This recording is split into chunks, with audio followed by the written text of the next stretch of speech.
Salutations, everybody. How's everybody doing tonight? As you can tell, I am back home. Last week, I did my after hours live thing on the road. This week, I am in the Let's Talk Cabling podcast studio with both, not one, but two cable dogs in the house. Yes, two cable dogs in the house. There you go. Let me refix this. How's everybody doing tonight?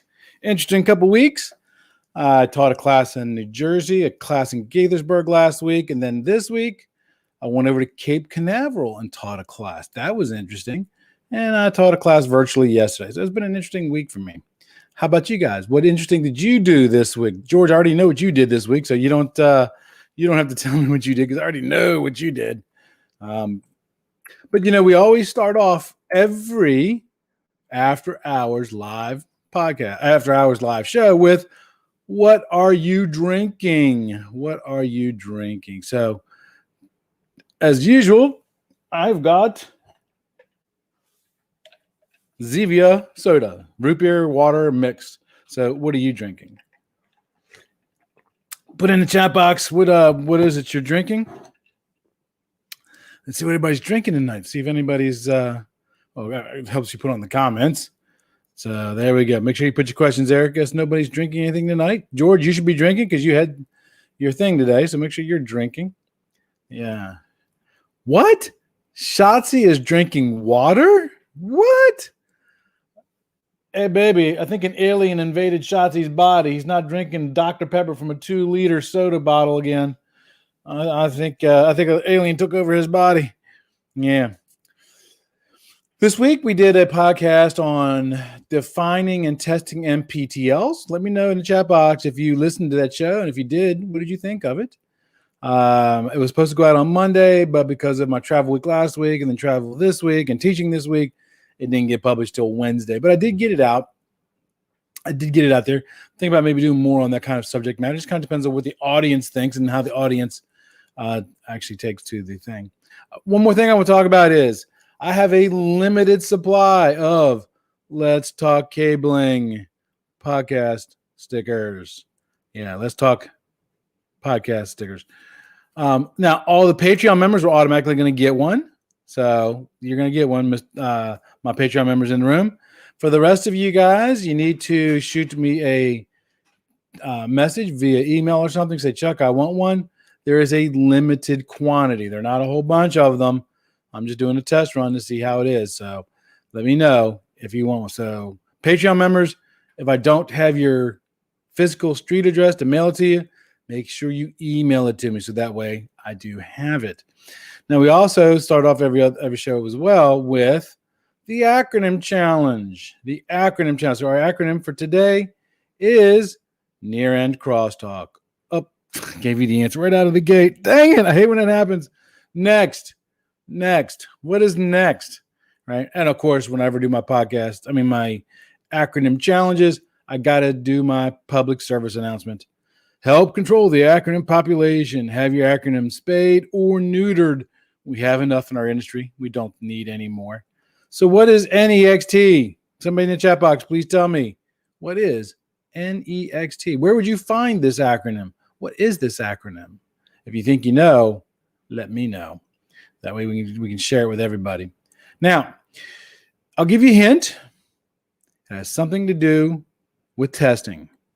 So it is near-end crosstalk. It's how much one pair interferes with another pair at the near end of the cable. That's what near-end crosstalk is, right? So it's also a test. Mark, welcome aboard, Mark. What are you drinking tonight, buddy? It's a test that's done with certifications. And look, AEM is in the house. It's almost like I knew you were going to be here. So I did a testing acronym for you today. So yes, very good. So make sure you look up AEM testers. There's some really, really good testers there. So the questions I got this week, I got several good questions. You do have time to type your question in the chat box. And so make sure you put your questions in there. And if we get time at the end of the broadcast, we'll definitely talk about that. So the first question actually comes from 13 Serpents. It was a question sent via YouTube. Remember, this broadcast is on YouTube, Facebook, and LinkedIn Live. Yes, and LinkedIn Live, all three. And then they're recorded and put on the webpage as well. So you can always go back and watch them later. And same thing with the podcast as well. So 13 Serpents, I did a show about, and I mentioned, I don't remember what the show was about, but I mentioned about you're not supposed to use staples. How code book says you can use staples, but the standard says you really shouldn't. And so he asked, if you're careful not to deform the cable, is there anything wrong with using a staple, i.e. residential applications? Of course. So like I said, the code is one thing, the standard is another, and then you have best practices. So the code says you can use staples. Best practices tells us not to use staples. And it tells us not to use staples because when you staple a cable, a high performance data cable with a staple, it crushes the jacket and it will affect how the pairs inside the cable perform with each other, which is kind of one of the reasons why I picked next or near and crosstalk for today's show, was because it's a testing thing, right? So it's a best practice. And what is a best practice? Wikipedia defines a best practice as, where is it? I actually wrote it down somewhere. An industry best practice says we don't have to use staple. Best practice is a method or technique that is generally accepted as superior to any alternatives. So that's what a best practice is, for those who may not know. Does it mean you can't do a best practice? Sure, you can not follow best practice, but keep in mind that it might affect the performance of the cable, right? So it may not actually work. So talking about stapling of the cables, actually Ideal has a new stapler. I think it's model number 450-100, if I remember right. I just saw today looking for something else that they claim will not deform the cable jacket. So if you're careful to make sure that none of the staples crush the jacket, it might still actually work. It might work pretty well as well. But the problem is you increase the chances of crushing the jacket. You increase the chances of running a staple through the cable jacket and causing a short. So my suggestion is, even though you probably could use a staple, why would you? Right? You just, why take the chance? Because I don't know how your luck is, but my luck is if anything could go wrong, it will go wrong. Ask me about my training week last week. I dropped my projector before my first class in the parking lot. Ugh. Yeah. And it didn't work for that class, but yet it worked later on in the week. So I don't understand that. So the next question comes from Allison in New Jersey. And she asks, I know there's a difference in minimum. I know there's a minimum bend radius for UTP and STP. Is there a minimum bend radius for coax? I just did one of my Identify This Connector challenge on LinkedIn this week. I did a coax connector on there. So yes, there is. For a semi-rigid, it's two times outside diameter for minimum bend radius. And for the flexible, it's going to be 6 times the outside diameter for minimum bend radius. Okay. Jerry from Las Vegas asks, which is a better way to purchase and install cable? Is it going to be spools or will it be WeTo boxes? Okay, so first I have to ask you, it really kind of depends on what you're set up for, right? And there's advantages and disadvantages to both. So for example, spools. The disadvantage with a spool is you're going to have a dolly. Well, that's an extra piece of equipment that you're going to have to purchase. You're going to have to lug around in your truck or your van, whatever your company vehicle is, or the back of your station wagon. You got to lug that dolly up the steps, especially on a new construction site when the freight elevator is not even working yet. But with a dolly, you put a hole through the holes of the spools, and then they pay off pretty easily. I got a question for you in the chat box. Answer me this. Cable over or cable under? Does the cable go over top of the spool or does it come underneath the spool? Kind of like the whole toilet paper challenge, right? When you put a toilet paper roll on, does the toilet paper come over the top of it or the bottom? Same thing with cable. Which is your preference? Is it over or under? Now, the beautiful thing about the spools, when we used to do a lot of larger projects, I did a project one time in Memphis, Tennessee, and we didn't want to ship our cable dolly down there. So we stopped by the local big box store and bought us some 2x6s. This is before they were costing a buku of dollars, and drilled holes through them and made our own cable dolly laid basically on the floor. So that's the advantage of doing it with spools. Now, WeTo boxes, they pay out really easily. But what you got to really watch out for is sometimes if you pull too fast with a WeTo box, the cable will kink.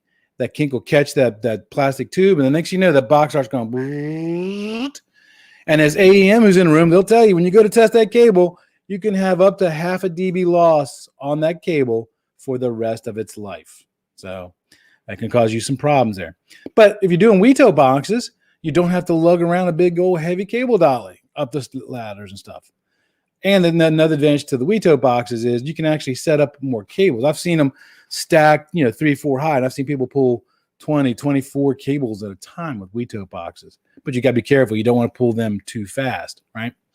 Now, with spools, generally, kind of depends on the size of the spool, but you're going to be limited to somewhere in the ballpark range between 8 and 15 spools. Again, it depends on the size of the spool and the weight of the cable and a bunch of other factors as well. But there is a third alternative. And it's kind of a mixture between the two. It's called a reel in a box or a spool in a box, okay? Now, the difference is this is a box, but there's actually a spool inside the box that's on this little frame, and it spins inside the box. So you kind of get the best of both worlds there, right? You don't have that cable getting kinked, catching the tube, and it's kind of on a spool, so it makes it really easy so you're not getting kinks, and you don't have to lug around that big old heavy cable dolly. So there's my response to you. So it kind of really depends on what do you like, what do you set up the pool, and what is your preference. But as I told you, I tended to always stay away from WeTo boxes because they just would always be problematic when you're pulling cables. So question number 4. So remember, put your question in the chat box. I'm monitoring the chat box as we're going through the class here. Mark from Miami says, what does the code say about how often cable tray needs to be supported? So I had some numbers in my head, but I've learned since I started doing the podcast, I better go double check my references just to make sure it wasn't something that I was taught and I was taught wrong. So I went to the code book, and you'll find it in 392.30. Remember I told you in one of my podcasts that everybody thinks we're Article 800? We're not. It depends on what you're actually doing. So 392.30 says, when talking about supporting the cable tray, that it's got to be supported in intervals according to the installation instructions. That means you got to read the instructions. And so I reached out to Chatsworth today to get an official answer from Chatsworth to see what they said. They didn't respond back in time. They might have responded back, might have responded back later on tonight or something, but they didn't respond back in time.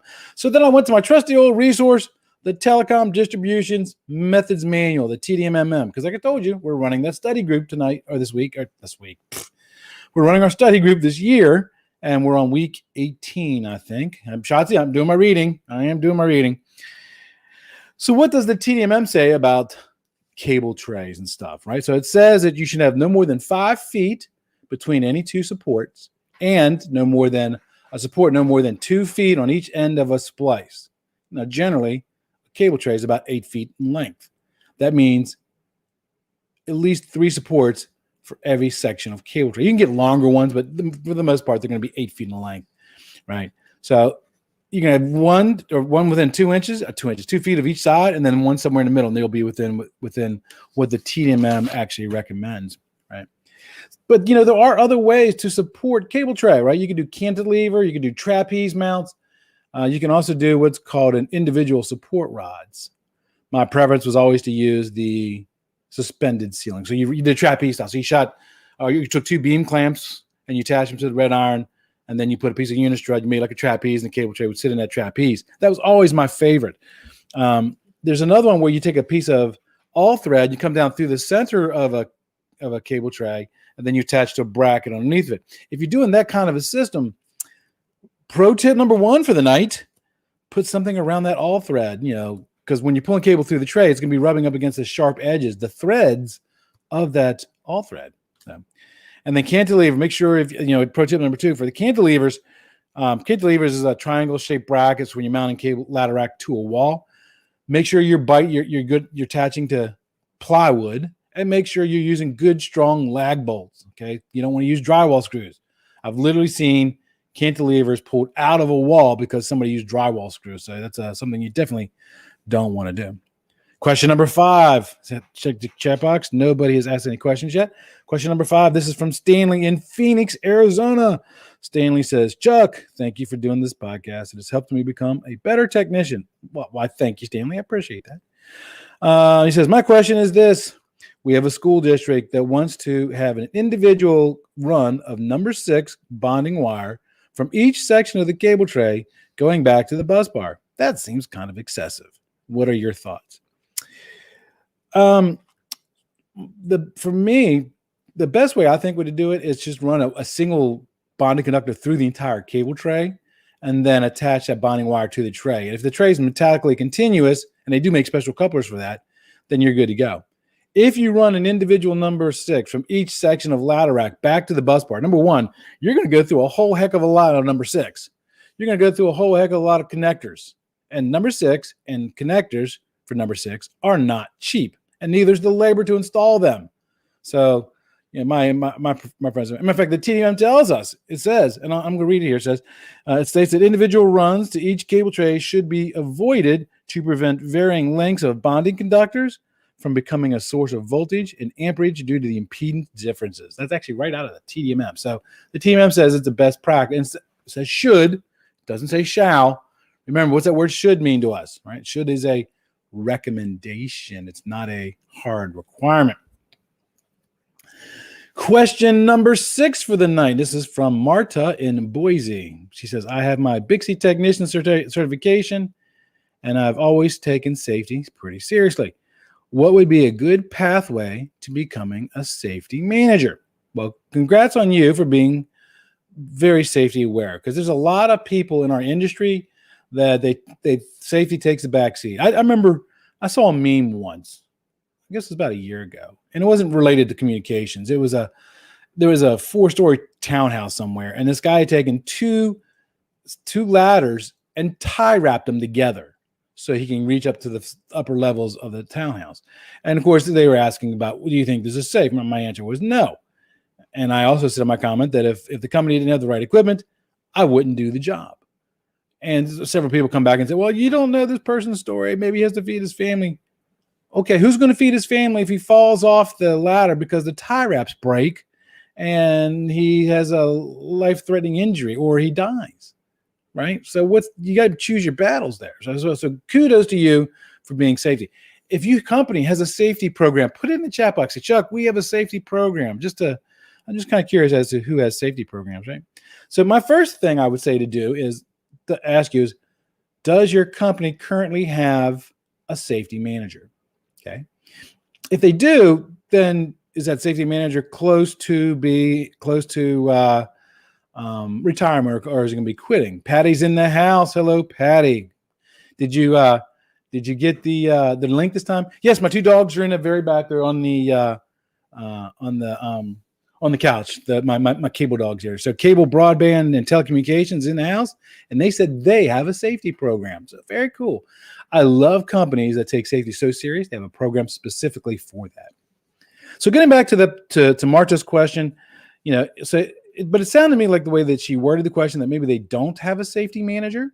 So what I would do is, first thing is I would go talk to my supervisor and say, look, we don't have a safety manager.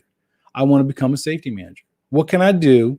Can you help me become a safety manager? Because if you express that interest, trust me, they're going to jump all over that. They're going to say, yes, we want you to be the safety manager. It's hard to find people who are willing to take on more responsibility, especially a safety position, right? Now, if they say yes, then the first step is look for certifications. Now, you already know how to do certifications because you got your Bixie technician certification, right? So you've already shown that. And that's actually going to help you because safety certifications are specifically for safety, but to get that safety certificate. When you want to find safety certification, look up these 2 organizations, the Board of Safety Professionals or the National Association of Safety Professionals. They both have safety certifications, right? So go and get that, right? And then once you get your certification or in the process of getting your certification, you might want to just hop on LinkedIn and look up people who have those safety certifications and start communicating with them. You'd be surprised how many people are willing to talk to you on LinkedIn. I send people things all the time on LinkedIn and question stuff. So Shotzi says his company has a safety program. Very cool. And the way he says that, did you get caught by their safety program, Shotzi? I just kind of the way you said that, right? So you get on LinkedIn and ask people, hey, look, I'm become a safety manager, and ask them for their opinion, stuff like that. And then eventually you're going to find somebody who they live and breathe safety. And when you find that person, ask them if they'll be your mentor, right? Mentorship doesn't cost anything. And just tell them what your goal is. And if they're already doing safety, they're probably already good at training. They're probably already good at mentoring people anyway. And they can help you get towards that, right? So there's another. And then the last thing that you could potentially do, there are some college degrees that you can get that will help you get your safety certifications, right? So there you go. So that's what you need to do. And the key thing is, I'm going to tell you right now, as soon as you get your safety certification, you're going to lose friends. I'm going to tell you that right now. You will lose friends. Same thing if you become a quality manager within your company, because when you're out in the field working, side by side, you're one of the peeps, and now all of a sudden you're one of them, because you got to choose the line. Is it going to be okay to let that person do something unsafe because we're friends and we go back 15 years, or do I need to address this? I'll give you an example. One of the guys that I used to work with, as a matter of fact, he is the breeder of my 6-month-old shepherd puppy back there. And I went out to do a QA on one of his jobs, and we're walking around. He's showing me all this stuff, and it was new construction, and we're walking by this one office, and I happen to look in the office, and I see one of our Hilti powder actuated tools sitting on the windowsill. Nobody in the room. It's like, whoa, hold on a second. And I stopped. He kind of almost tried to divert me a little bit. So, let's go look at this. So I went in there, and sure enough, there was our Hilti powder actuated tool sitting unattended in a room. Loaded. Yeah. Loaded. Yeah. So the good thing is the way that the company I worked for at the time, they had a 3-strike rule. So the first time you had an oral warning, but it was always documented. The second time you had a written warning, and then you got sent home for a period of time. Third time, gone. Yeah. So you have to draw that line. Which is more important, that those people come home safe every day, or you maintain that friendship with them every day? And that's a hard decision. It truly, truly is, right? So, and that was the last question I have. And we still have, 6-7 minutes left in today's thing. So if you have a question, let me know. Hey, if you got a test question, AEM's in the house. They can probably answer that for you. And then we also have cable, broadband, and telecommunications. I'm going to have to look you guys up. Are we friends on YouTube? I have to go check you guys out. But that was the last question I have. Because I was traveling this week, a lot of people didn't submit questions in ahead of time. So, any questions, comments, concerns, complaints? Safety is first and last. I like that. You actually just remind me of something. So there's this guy who he's from Baltimore, and I'm from Maryland too. So I like him. You might have heard of him. His name is Mike Rowe. So Mike Rowe used to do this job called Dirty Jobs, right? And he has this whole TED Talk thing. He actually has a couple of really great TED Talks.